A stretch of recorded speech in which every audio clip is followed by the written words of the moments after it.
Boa tarde, meu nome é Alexander Garreta e eu vou apresentar o trabalho de avaliação da disciplina de síntese orgânica do professor Álvaro Takeu. O meu trabalho ele é sobre antidepressivos e ansiolíticos, mais especificamente na síntese completa da fluoxetina, conhecida comercialmente como Prozac.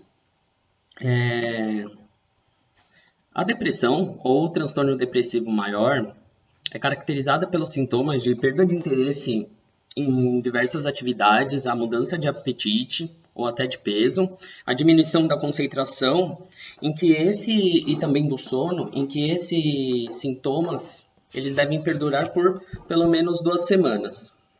Já o transtorno de ansiedade, ele é caracterizado pelo sentimento irracional de insegurança, de pânico, em que ele pode estar junto a uns sintomas de diarreia, tremedeira, sonolência, irritabilidade, e esse também pode progredir para um quadro de depressão.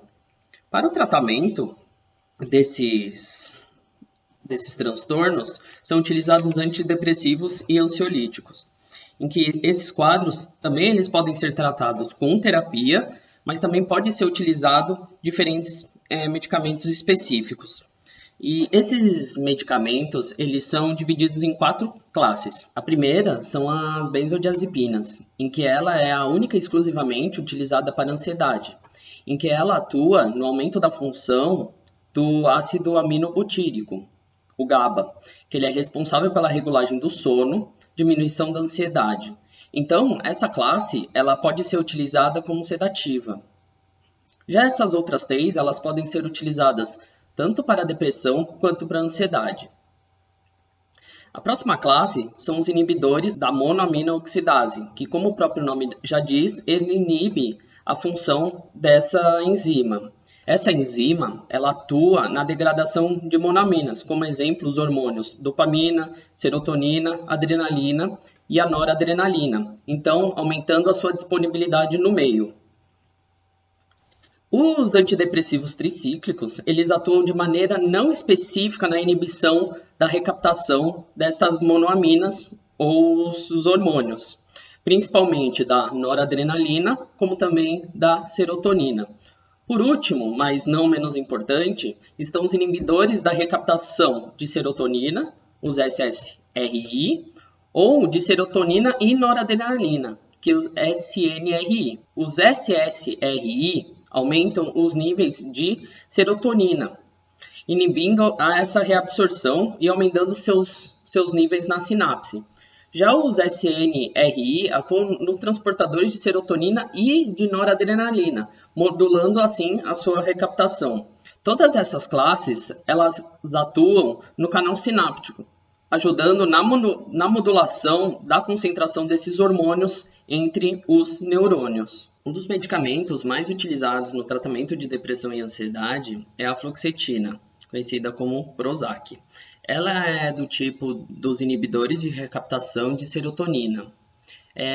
A fluoxetina ela foi primeiramente sintetizada em 1972 e foi primeiramente utilizada como medicamento em 1986, sendo de exclusividade do laboratório americano Lilly, em que somente em 2003 foi expirada a patente, mas estima-se que a fluoxetina rendeu em vendas 2,8 bilhões de dólares para o laboratório só no ano de 2000. A sua síntese ela é descrita por Wong em 1974, em que na utilização da cetofenona, da acetona e da dimetilamina, há um processo de aminoquilação ou reação de Mannich, em que há um ataque nucleofílico do nitrogênio da dimetilamina na acetona protonada.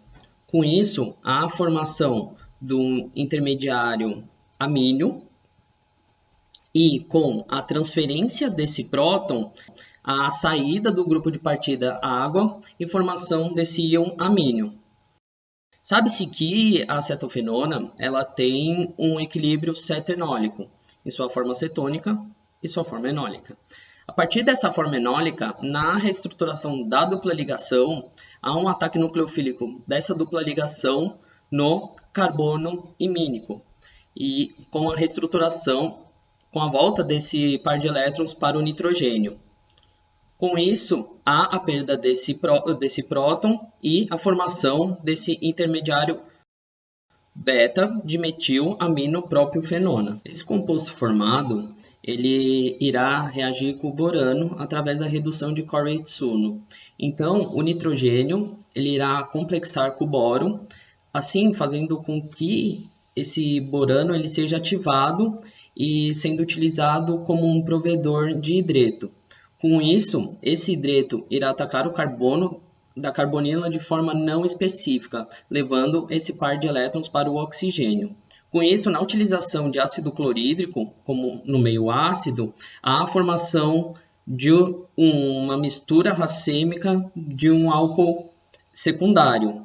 E, na presença do cloreto, há a liberação desse composto de boro e formação dessa trietilamina. Com isso, a partir desse álcool secundário formado, há um ataque nucleofílico do oxigênio, desse composto, no enxofre do cloreto de tionila, levando os elétrons da dupla ligação para o oxigênio. Na reforma dessa dupla ligação, há a liberação de um resíduo de cloreto, e esse resíduo de cloreto irá fazer um ataque nucleofílico no carbono da carbonila, havendo a liberação desse ácido clorosulfúrico, em que esse ácido ele irá se decompor em dióxido de enxofre e ácido clorídrico, e assim havendo a formação desse cloreto. A partir da utilização